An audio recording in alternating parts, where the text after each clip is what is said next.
Almost did it again. Hey, folks, it's Steve, and it's the Deployed for Detroit School of Leadership and Madness. I turned the microphone on. Good for me, right? That's what you're supposed to do, dickhead. Ba-da-ba-ba-da-ba. All right. Hey, folks. So, last one was wild. We've had a few. This whole year's been wild, and I think it's made me wild. I know that much. So, what's the point of today? So today, I don't want to wrap up season 2 yet. I think we're going to do that with the boys. We're going to get as many folks on, or together at least as we can, and have a good close to this year and figure out, have we learned anything? Have we figured anything out? Who knows?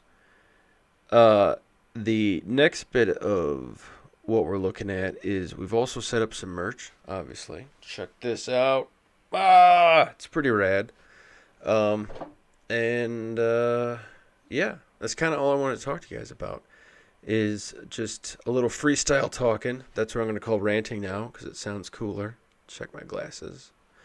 Uh, but yeah, let me show you the merch real quick because that's kind of important. I feel like I've been a real weirdo about marketing, and I don't market. I don't. If you've heard this, you're in a weird secret cult because no one else knows this is happening. It's just you and me right now, bud.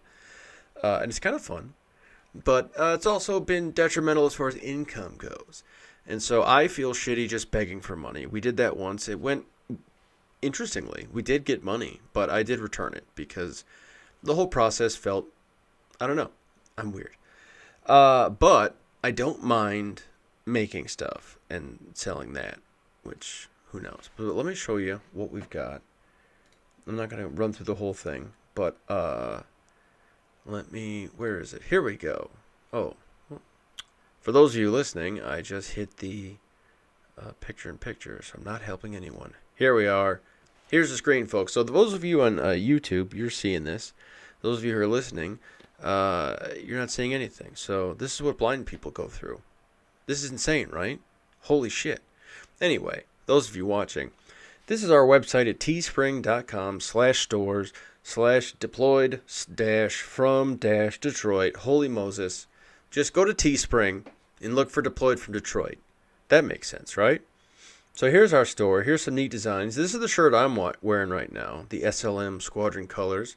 Neat design. Oh, commercials. Well, it's their website. I'll let them put it on there. Okay, here we are. But it's a pretty cool design.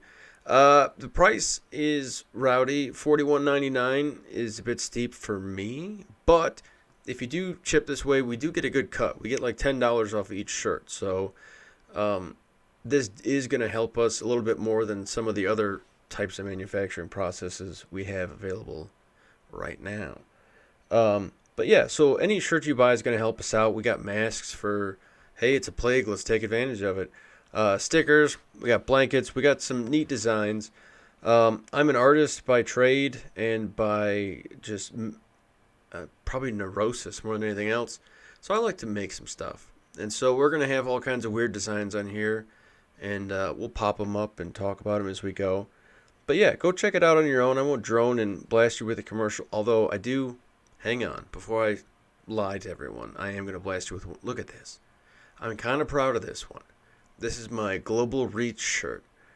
And it's not going to be this fuzzy when it prints. Now, I was kind of concerned about this because, here, let's do an example again. Because I was like, shit, man, that looks kind of fuzzy. So the preview here, like even on the Squadron shirt, is a bit fuzzy. And that's luckily just the preview. Because let's swing it back to me. Ba-da-ba. It's nice. It prints really crisp. It's a little, I'm going to be honest with you, it's a bit form-fitting. So if your form is not one you want to have shit fit to, you might want to go a size up. But other than that, it ain't bad. It's comfy, it's warm, it's snug. This one's a bit tight. The all-over print one's going to be tight because in order to print on it, the material has to be, it's science, whatever. But there's regular hoodies and all kinds of stuff. So go check it out. That actually is going to help us out. And we're using that funding so far just to give you the heads up because we're a ridiculously transparent nonprofit. That's going to go towards some establishing costs we need to get together. We'd like to start like either finding a local freelancer or just resorting to Fiverr to get some of the actual shows edited. But then on the business end of things, we're trying to get the Pathfinder program coordinated. We're trying to figure out the deployment center still. We're looking at a school option. There's a whole lot of different shit. We're a weird little think tank. And if we can get this sort of seed funding together, we can start getting the larger projects pushed out. And that's kind of our ultimate goal, is just generate projects. And so we'll keep you informed as we go. In the meantime, they're pretty rad designs. So I'm not bummed out selling you rad designs. So even if you don't like what we do, you can go, that's a pretty fucking cool shirt. So, hey, win-win. So yeah, check it out. teespring.com/stores/deployed from Detroit with some dashes in it. Or just use Google. It's the internet now. All right, so this year's been wild. This year has been, obviously, holy smokes. For those of you archaeologists digging this up 100 years after my death, this is in the middle of a plague, and so it's been a weird year.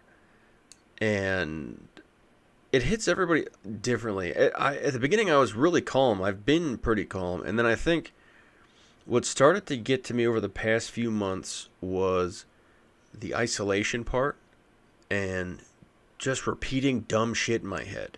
Like, I'm a smart person. But the problem is, I can also have some preposterous ideas. Because I have all kinds of ideas. So it's not that I just have good ideas. It's that I have any number of ideas. And I have so many of them that I just so happen to generate a bunch of good ones. But that doesn't mean there isn't a shitload of bad ideas behind it. That's usually the case. So one of my problems, and this might be a problem for you, so that's why I'm not too bad talking about it, because, I don't know, these are things, it's hard to explain sometimes, and sometimes you just need someone to go, oh yeah, that's the thing I'm fucking dealing with. So for me, the thing I was dealing with was these dumb negative thoughts, and that's not really super descriptive, and maybe it doesn't need to be, but some persistent bad ideas, so like, some self-esteem killer, like, oh, you're not worth it, nobody, it doesn't matter, this, that, and the other thing, nobody's going to do that, no one cares, blah, blah, blah, blah. And then, because I'm not talking to anybody, I'm not bouncing these, I don't have anyone to go, oh, that's dumb. No, I wouldn't keep thinking that. And you need that. It's necessary. As a social species, that's a huge benefit we have. And it's part of why people go bananas in isolation. Is, there's hallucination. Yeah. There's all kinds of dramatic nonsense that can happen with, solitary confinement. You can go, there's stories. But what's really going to fucking devastate a person and have more lasting impact is that rumination cycle. That having a thought in your head that you can't get out. And, if there's no one else to bounce it off of, it's going to bounce off the wall and right back into you. And for me, that's how I experience it, at least. And so that persistent, just browbeating nonsense, it's not productive. And so here's an interesting thing, too, I was dealing with, was there was a part of myself that was tricking me into thinking it was productive, that there was a value in mortification. Mortification it's a good word for it, and it's more typically used in religious context. And mortification can be deprivation, mortification can be injury, mortification can be self-harm. Mortification is denial of the human self. Which, let's demystify that language, huh? It's treating your body like shit because you don't think it's worth anything. Life doesn't mean anything, I don't mean anything. Even, it's amazing how many paramedics think this and doctors think this. People who help people every day. Because part of the reason they help people every day is because they think they are a less valuable creature. And one of the things that they should do, one of the things that makes them feel valuable is making other people recognize their value. And so there's a lot of great mentors who hate themselves. It's a remarkable trait that you'll find where, and maybe they don't actively hate themselves, but the good mentors will hopefully be over it.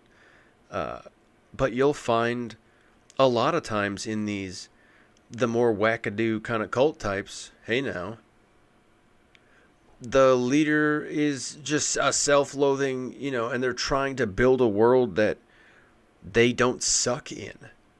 I mean, how many cults are just a dude getting laid? Like, they couldn't figure it out in the real world, so they invented a world where, like, there's a rule where you have to now. And that's how that... Bananas, right? Okay, let me get back on a track here. What was I talking about? The rumination process, right? Going crazy, all that stuff. Where did we present? This has been receding. For those of you who don't know, I forget what the fuck I'm saying often, which is a wonderful trait for a broadcast medium of any sort, is to just pause in the middle and then ask the uncommunicative audience what I just said. Not great. But it's there. It's a thing, and it's one of those things, too, where in that rumination process, not way back, probably fucking a year ago even, or whenever, but even just stuttering would be like, well, just stop then. Don't talk. It's not even worth it. Or, I don't know. And then there is the other part of me, though, that knows that's nonsense. Because, like I said, I'm pretty smart. I'm pretty dumb, but I'm also pretty smart. It's a balance. I'm just, I don't know, informed, I suppose, but not well. But I can recognize that, like, this isn't good.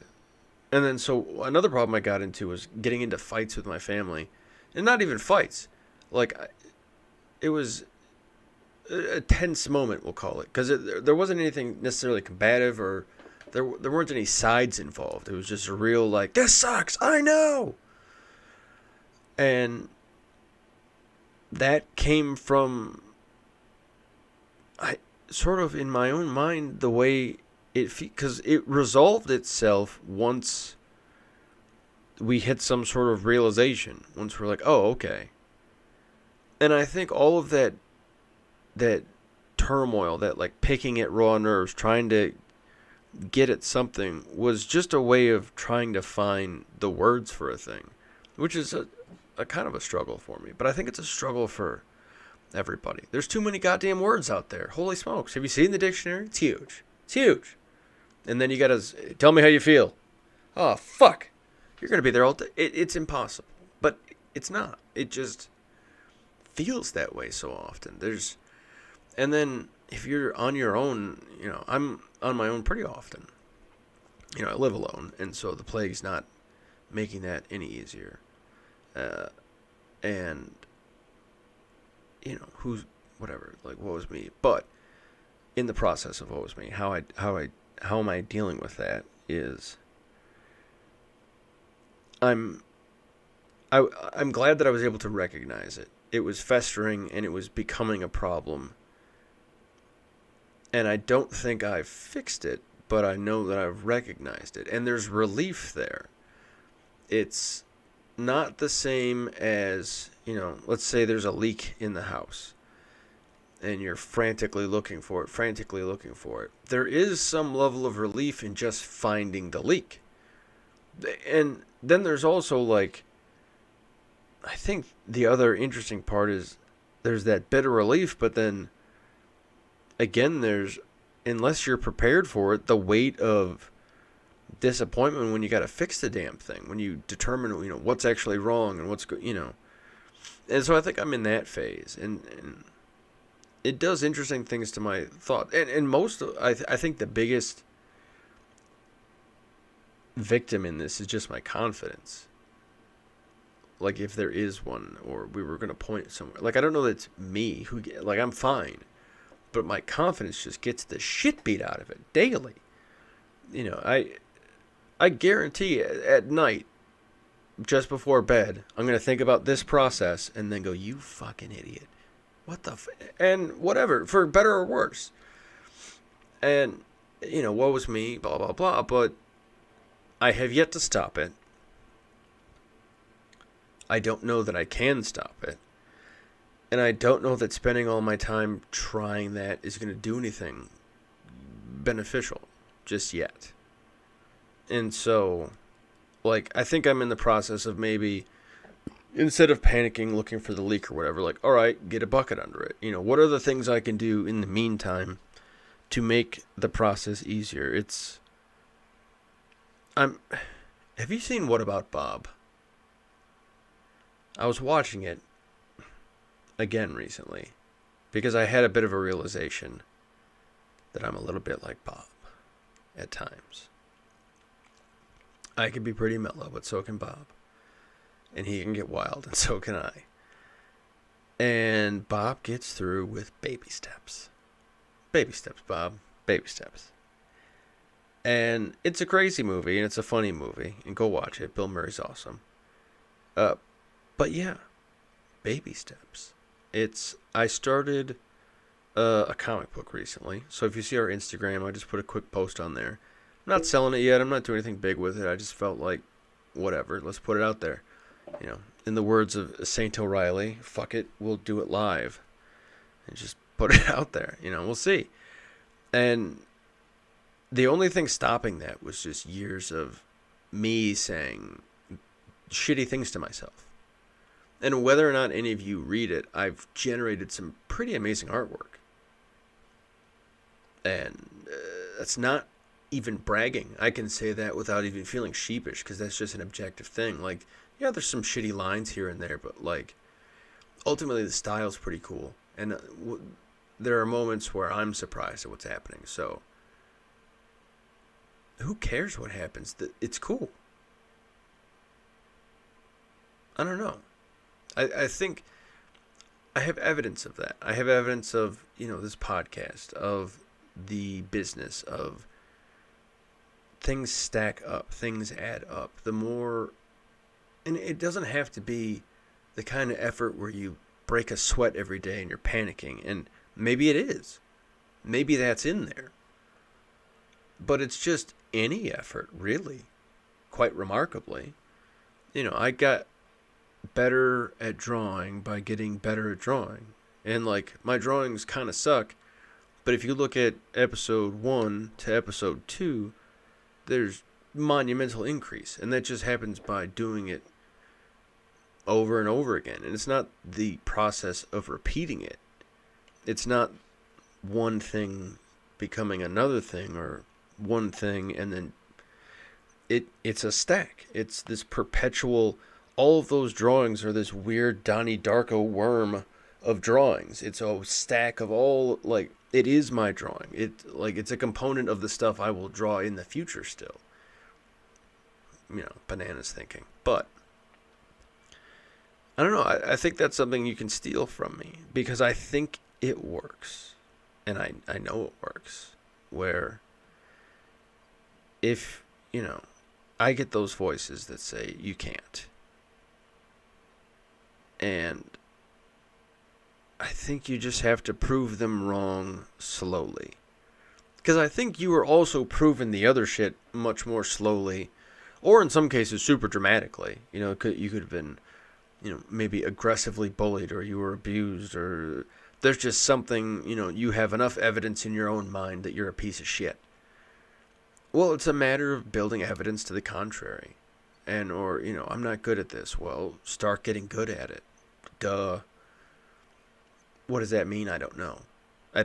Is it going to be easy? Probably not. But that part of it is. Just go for it. Oh, it didn't work. All right, examine why. Try it again. That whole... I don't know if I necessarily give a shit about repeating that kind of stuff, because you know it. You know that already.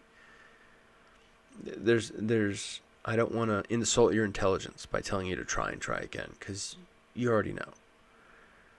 And it is difficult. It is very difficult, especially when you are your own worst critic, because you know all your secrets. You know all the terrible things you've done. And most people just like how you laugh.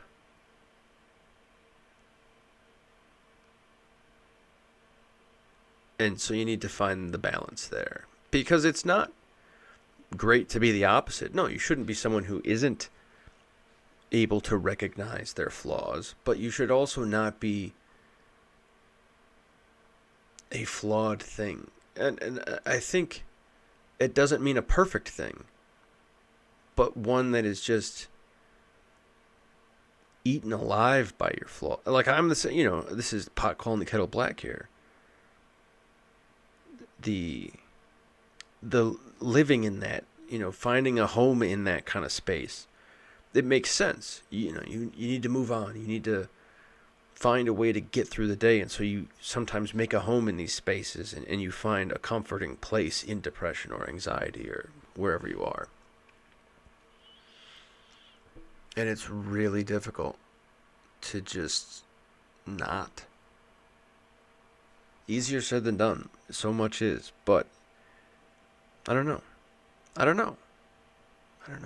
I do know. What is the thing It's one of those. You already know what I'm saying. We're at an inarticulable moment. I was just talking with some friends about that. About inarticulable moments. The things we all know, but we have to tiptoe around. There's no real word for it. And that's the I don't know. That muddy space is where you have to find your footing. Because that muddy space is where all the shitty thoughts are, but it's also where you're going to generate the good thoughts.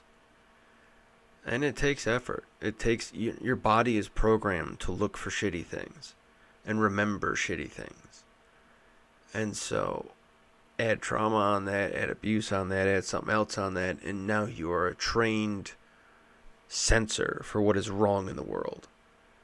And you need to train those sensors for other things and not dull those sensors, because I think there's fear there, especially if you're like an artist type. There's a lot of artists who think you have to be Hemingway and drink and kill yourself to be a writer, but how are you going to get another book out, dude? Don't cut your ear off, don't do anything stupid, just hey now. But there is that. I think a lot of us have fears. Some of it, maybe you do coke because you think it makes you better at business, which is hilarious. But maybe you think you need an edge because all these other motherfuckers have an edge. And it's a thing. But the embarrassing, I think that maybe what makes it difficult is how embarrassing it can be because of how much effort goes into, you built this suit of armor for this environment, and they're like, well, we're going diving now. Like, well, fuck, I'm going to sink. Well, I don't know what to tell you, asshole. And that's kind of how life is a lot of times. That's the 50s where the entire process of, like, we're going to build a flying car, and then, like, by the time we got to the 80s, it's like, no, we're building monster trucks, dickhead. And just the world didn't exist for all the shit and I think that's where you get this, like, the more young, old, conservative, liberal divide is, these people put a fucking lot of effort into this. And, like, yeah, a lot of shit needs to be torn down, but so much effort went into this, into what we have already, that it'd be embarrassing for it to have been for nothing. And so we make it for something rather than just deal with the fact that, like, who gives a shit? We're all going to die someday. Carry on. Like, what do you want to... I don't know. I don't want to get too far on that path and get all bananas and nihilistic. But hopefully you understand what I'm saying there. So that's a little bit of what I got to say today. I'm going to be short today, folks, because you deserve that. We've had a few weird ones. We've had a few long ones. But I just want to let you guys know we have a Teespring store. You can check that out, teespring.com/store/Deployed for Detroit with dashes in it. Or just search Teespring Deployed for Detroit. You should find it. Shirts are cool. We get a pretty decent cut. It'll help us get our shit together, get some editing stuff done on this end, so you guys have a better product. So you'll definitely be helping out the future listeners and all that stuff, which would be fantastic. Also, they're pretty rad looking. And I'm going to do some more designs. I've got some custom designs specifically for vets that I'm working on that are kind of cool. I don't know. That's all I got to say. it's been a wild time, and it will continue to be wild times, because that's just how time works. So, I'll close it with a fun quote that also helps me. So, baby steps. What about Bob? Check it out. But from Ender's Game, the book, and they put it in the movie, luckily, there's a good quote that I wish I had heard earlier, which was that it's not about being ready, it's about being ready enough. And it sounds odd at first, but it is. Say it in your head a few times and it starts to make sense, because what you think ready means is different than ready enough. Especially, like, I can make this argument as an artist type, where you will finish a painting, drawing, writing something, and then just throw it in the trash. It's like, well, this is fucking garbage. The line is off, this is off, that's off, that's off, this sucks, this is here. And they show it to someone else and they're like, oh, this is terrific. And in our mind, there's a difference between what we attempted to manifest and what we manifested, and that difference is upsetting. And I think it's difficult to be proud of the things we manifest when we want all these big, great things. It doesn't mean don't want these big, great things. But I think we just need to start measuring. If you only shoot 100 yards and you got 2,000 to go, well, we're going to have to split this thing up into chunks. It's, baby steps. And so the things you are trying to get done, you're trying to get a business idea, you're trying to get a new job, or just who knows?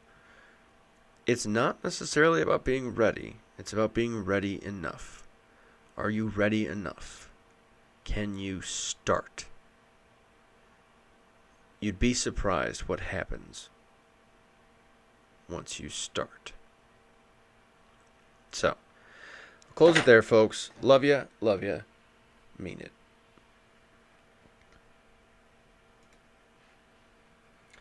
Ba-da-ba-ba-da-ba.